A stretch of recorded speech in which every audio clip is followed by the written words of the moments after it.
नमस्कार, आपके साथ मैं हूं दीपिका शर्मा और आप देख रहे हैं क्राइम तक। डीजीपी की हत्या के मामले में यानी कि डीजीपी ओम प्रकाश के मामले में कई ऐसे अपडेट सामने आ रहे हैं जिनसे खुलासे हो रहे हैं कि आखिर ये कत्ल क्यों किया गया। तो ओम प्रकाश की हत्या में उनकी बीवी ने जो पुलिस से पूछताछ हुई है उसमें कई खुलासे किए हैं। तो रिपोर्ट के मुताबिक करीब 5 दिन तक यानी कि कत्ल से पहले 5 दिनों तक इंटरनेट पर यह सर्च किया गया कि आखिर एक हत्या कैसे की जा सकती है। अगर गले के पास कट लगाया जाए या चाकू से मारा जाए तो कितनी देर में इंसान मर सकता है, कैसे मर सकता है, ये तमाम चीज़ें डीजीपी ओम प्रकाश की पत्नी पल्लवी ने इंटरनेट पर, गूगल पर सर्च की थी। ये अहम अपडेट सामने आया है। पल्लवी को शक था कि उसे कई सालों से जहर भी दिया जा रहा है। ये भी दूसरा अपडेट है जो अब तक का सबसे बड़ा अपडेट सामने आया है। यानी कि डीजीपी ओम प्रकाश की पत्नी पल्लवी को यह शक था कि घर में रहकर ही उसे खाने में जहर मिलाकर कई सालों से दिया जा रहा है।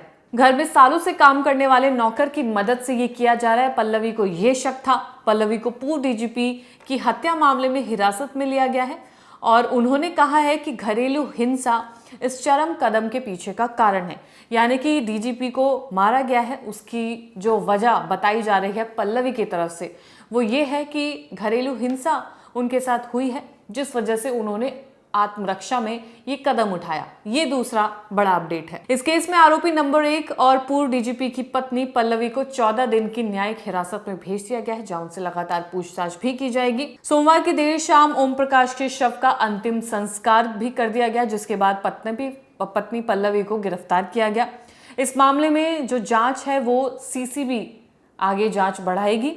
अब तक की पूछताछ में आरोपी पत्नी ने सिर्फ इतना कहा है कि वो और उनकी बेटी घरेलू हिंसा का शिकार थी और ओम प्रकाश ने घरेलू हिंसा उन दोनों के साथ की थी। पति ओम प्रकाश उन्हें बहुत टॉर्चर करते थे, गन दिखाकर जान से मारने की बात कहते थे। रविवार को भी ऐसा हुआ कि जिसके बाद आत्मरक्षा में उन्होंने ओम प्रकाश का मर्डर कर दिया, ऐसा पल्लवी का कहना है।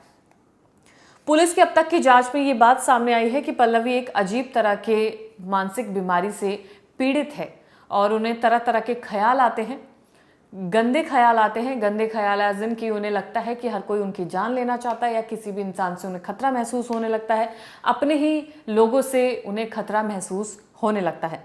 ओम प्रकाश के करीबियों के मुताबिक वो घर पर आने जाने वाले हर व्यक्ति पर शक करती थी, यानी कि उन्हें शक की एक बड़ी बीमारी हो चुकी थी, जिसकी वजह से उनका जो जीवन था वो काफ़ी ज़्यादा परेशानी में गुजरने लगा। वो उन पर चिल्लाती थी, यानी कि कोई भी अगर उनके घर पर आता था तो उन पर चिल्लाती थी। ये कहती थी कि मेरे पति ने मुझे मारने के लिए तुम्हें घर पर भेजा है। सूत्रों के मुताबिक 3 दिन पहले भी पल्लवी ने एक व्हाट्सएप ग्रुप पर एक मैसेज भेजा। उस मैसेज में उन्होंने लिखा कि ओम प्रकाश से उनकी और उनकी बेटी को जान का खतरा है, यानी कि उनके पति उनको या उनकी बेटी को जान से मार सकते हैं। ये व्हाट्सएप मैसेज उन्होंने भेजा ग्रुप पर, जिसके बाद काफ़ी ज़्यादा लोग परेशान हुए कि आखिर डीजीपी की पत्नी, एक्स डीजीपी की पत्नी ये व्हाट्सएप पर मैसेज क्यों कर रही हैं। मैसेज में लिखा गया है कि मैं एक बंधक हूँ, मैं जहाँ भी जाती हूँ ओम प्रकाश के एजेंट्स की निगरानी में रहती हूँ। मैं उनसे सालों से अलग रहने के लिए कह रही हूँ लेकिन कोई फ़ायदा नहीं हो रहा है। ये टेक्स्ट व्हाट्सएप ग्रुप पर किए गए थे, जहाँ पर और भी अधिकारी उस ग्रुप में शामिल थे, ऐसा रिपोर्ट में दावा किया गया है। उन्होंने लिखा, मैं जहाँ भी जाती हूँ खाने पीने में जहर मिलाकर दिया जाता है। जो घर में नौकर काम करते हैं मुझे जहर देने को उनसे कहा जाता है। जहाँ तक कि स्विगी और जोमेटो की डिलीवरी से भी मिलावट का खाना इनको दिया जाता है, ऐसा ये क्लेम कर रही हैं। उन्होंने कहा कि पैसा सब कुछ इतना आसान बना देता है कि सत्ता भ्रष्ट करती है। इसके साथ धन की शक्ति भी हो तो कोई भी कुछ भी कर सकता है। यानी कि ये तमाम चीज़ें वो अपने पति के लिए कह रही हैं। उनका कहना है कि उनके पति के पास पावर है, पैसा है, जिसकी वजह से वो किसी को भी चुप करा सकते हैं, किसी को भी दबा सकते हैं और कुछ भी कर सकते हैं। ऐसा दावे इनकी पत्नी करती है व्हाट्सएप ग्रुप पर भेजकर। इसके साथ ही पल्लवी ने ओम प्रकाश पर पॉपुलर फ्रंट ऑफ इंडिया के सदस्य होने का भी आरोप लगाया है। ये बड़ा आरोप उनकी पत्नी पल्लवी लगा रही है। रिपोर्ट में तमाम दावे किए जा रहे हैं। जो मीडिया रिपोर्ट्स छापी गई हैं उनके आधार पर आपको ये बताया जा रहा है कि ऐसा उनकी पत्नी ने कहा है। उन्होंने अपने लोगों से ये भी कहा है कि मेरी और बेटी की मौत होगी तो उसके जिम्मेदार उनके पति ओम प्रकाश होंगे। ओम प्रकाश के बेटे कार्तिकेश की शिकायत पर पुलिस ने बेटी कृति और को भी इस केस में आरोपी नंबर 2 पता है। पहला आरोपी उनकी पत्नी पल्लवी है, दूसरा आरोपी नंबर उनकी बेटी कृतिका है। ओम प्रकाश के मर्डर के दौरान कृति घर पर मौजूद थी, तो सवाल ये उठता है कि क्या वो अपने पिता के मर्डर में शामिल थी। लेकिन अगर वो शामिल नहीं थी तो उन्होंने अपनी मां को कत्ल करने से क्यों नहीं रोका, ये सबसे बड़ा सवाल है। पुलिस इस पूरे मामले की जांच कर रही है। जो कृति है, अब तक का जो अपडेट सामने आया है वो ये है कि वो ज़्यादा मतलब साथ नहीं दे रही हैं, अच्छे से जांच पड़ताल वो नहीं करवा रही हैं, पूछताछ जो उनसे सवाल किए जा रहे हैं उनके जवाब भी वो ठीक से नहीं दे पा रही हैं। लेकिन सवाल सबसे बड़ा ये उठता है, कृति अगर घर पर मौजूद थी अपनी माँ के साथ, अपने पिता के साथ, ये उस वक्त का वारदात है जब ओम प्रकाश खाना खा रहे थे, डाइनिंग टेबल पर बैठे हुए थे, वहाँ पर इनकी पत्नी और बेटी भी मौजूद थे, तभी पूरी वारदात को अंजाम दिया गया था। लेकिन जब बेटी वहाँ पर मौजूद थी तो क्या उन्होंने अपनी माँ को रोकने की कोशिश नहीं की।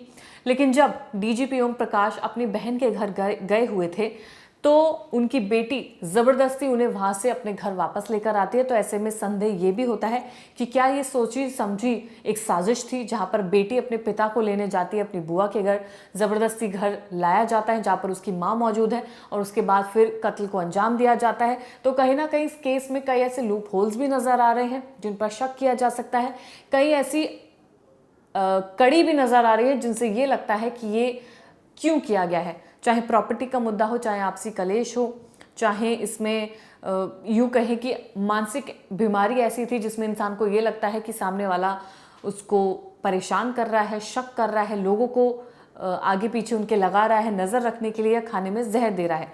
तो इसमें केस में तमाम ऐसी चीज़ें हैं जिन पर और जांच की जाएगी। पुलिस लगातार जांच कर रही है।